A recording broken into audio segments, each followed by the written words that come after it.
manymu buvo geriausias valdovas? Galbūt Mindaugas. O kodėl?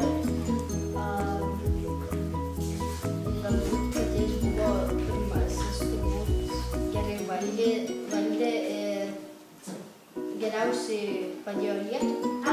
Iš Lietuvos vadovų ir atrodo reikšmingiausias. Aš manau, kad karalius Mindaugas. Kodėl? Nes jisai buvo vienintelis karalius ir jisai padarė Lietuvos žmonės tarsi, kad jie patys pasikrikštė. Lietuvos valstybės vienytojas, pirmasis Lietuvos valdovas, pirmasis ir vienintelis Lietuvos karalius.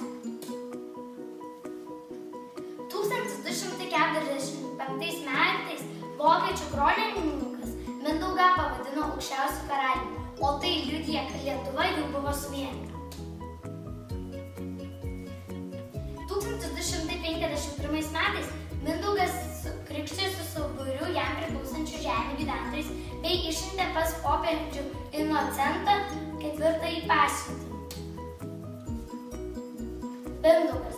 Popiežius pripažino Mindaugo krikštą ir numatė Lietuvos valdovo vainikavimo karaliumi.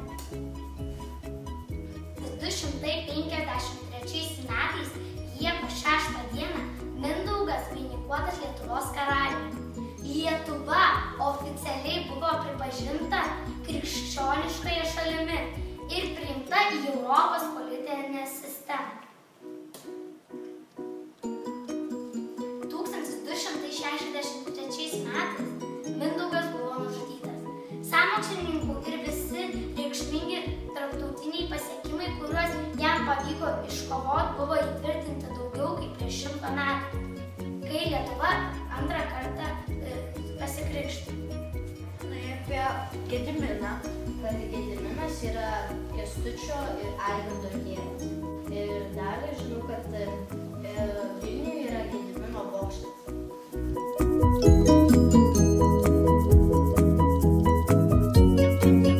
Didysis kunigaikštis Gediminas.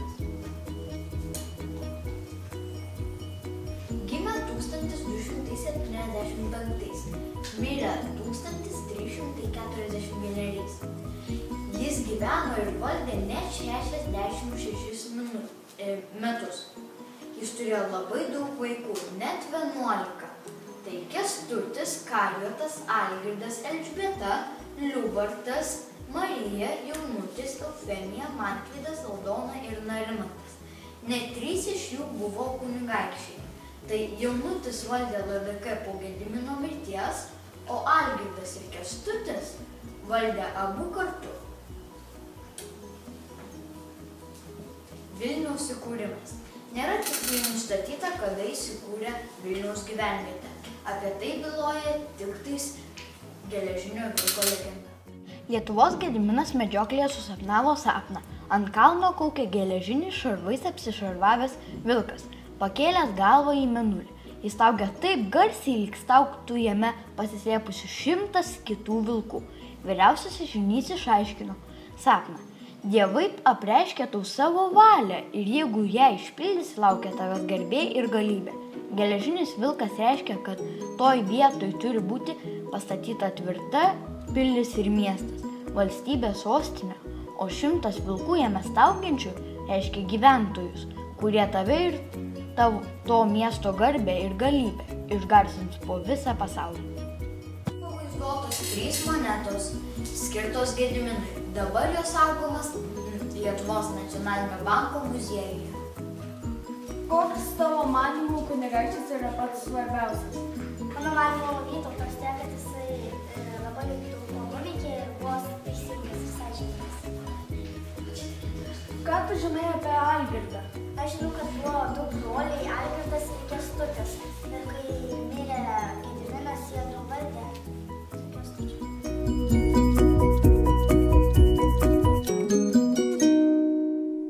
Kunigaikštis Algirdas. Algirdas buvo paskutinis kunigaikštis, kuris išpažino senąjį baltų tikėjimą. Jis turėjo 7 dukras ir 12 sūnų. Žinomiausi yra Jogaila, Švitrigaila ir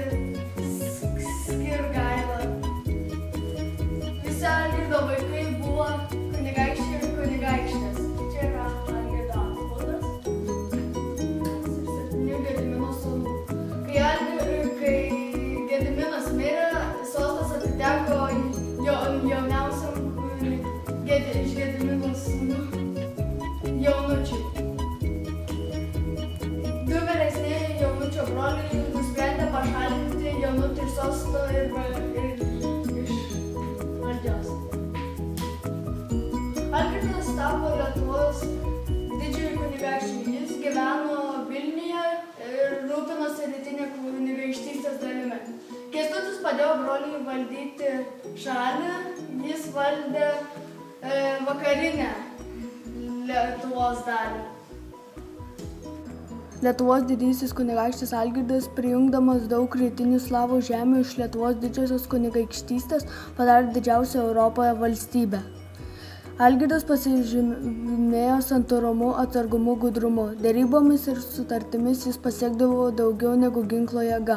Algirdas ryški istorinė asmenybė, vienas iš labiausiai nusipelniusių Lietuvos didžiosios kunigaikštystės valdovų greta Mindaugo ir Vytauto. Valstybės vadovas. Žygimantas Augustas, Vytautas didysis, Kęstutis ir viskas. O ką žinai apie Kęstutį? Kęstutis buvo Vytauto didžiojo tėvas.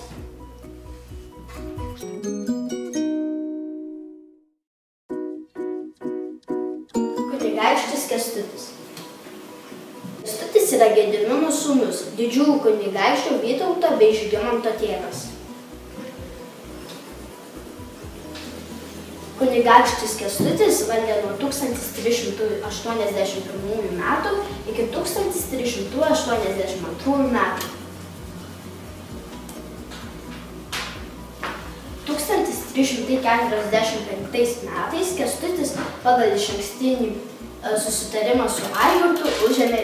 Ką žinai apie Lietuvos kunigaikščius? Žinau, kad buvo Žygimantas Augustas, žinau, kad buvo Gediminas ir Mindaugas. O ką žinai apie Vytautą didįjį? Kad Vytautas didysis labai daug žemių užkariavo nuo pat Baltijos iki pat Juodosios jūros.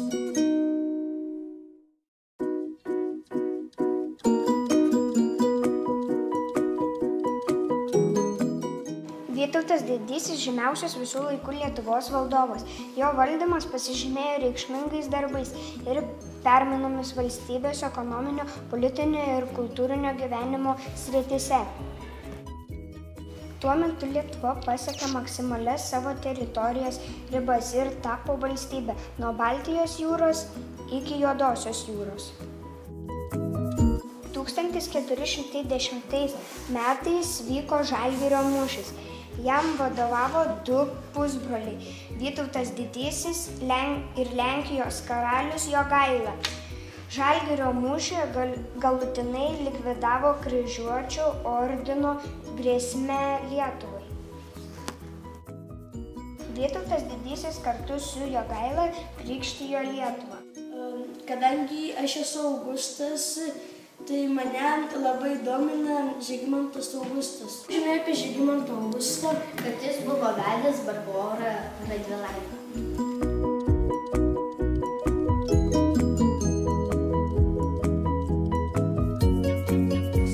529 metais ponai ir bajorai išrinko savo didžiuoju kunigaikščiu Žygimantą Augustą, kuriam tuo metu buvo tik 9 metai. Už nepilnametį kunigaikštį kraštą valdė jo tėvas Žygimantas Senasis.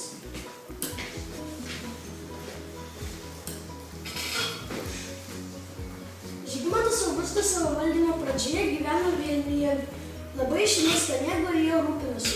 Čia Gedimino kalno papėdėje stovėjo kunigaikščio pilis. Čia atvažiuodavo turtingi pirkliai iš kitų kraštų, vykdavo puotos ir vykdavo riterio turnyrai. Žygimantas ir Barbora. Žygimantas Augustas Vilniuje sutiko ir pamiro Barborą. Jų vedyboms griežtai pasipriešino Lenkų didikai, bijojo, kad Lietuva per daug neiškils. Žygimantui Augustui teko parodyti didelį ryžtą siekiant Barborą Radvilaitę padaryti teisėtą didžiąją kunigaikštienę ir karalienę. Barboros mirtis. Barbora netrukus ir mirė. Jos paskutinis prašymas buvo palaidoti ją ne Krokuvoje, o gimtoje mylimoje Lietuvoje. Žygimantas Augustas palydėjo Barboros Radvilaitės palaikus iki Vilniaus ir palaidojo katedros požemius.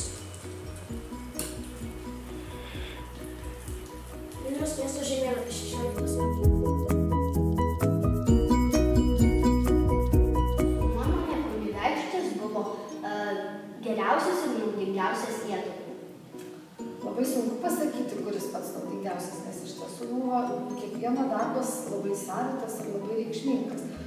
Man atrodo, kad labai svarbus yra Vytautas Didysis, kadangi tuos darbus, kuriuos jisai atliko, galima įvertinti ir žvelgiant į ateitį, nes po jo valdymo ir kunigaikščio raštinė, ir metraščiai pradėti rašyti, ir sukurti, išauklėti politikai, kurie vėliau duos daug naudos Lietuvai. Ir po jo valdymo Lietuva buvo dar labai ilgai galinga valstybė, o su pačiu Vytautu Didžiuoju labai skaitėsi, įvertino ir kitų šalių politikai, karaliai, valdovai. Ir Lietuva buvo ne tik pati didžiausia, bet tuo metu ir labai reikšminga Rytų Europos valstybė. Na, o tai, kad Vytautas vos negavo karūnos ir vos netapo karaliumi,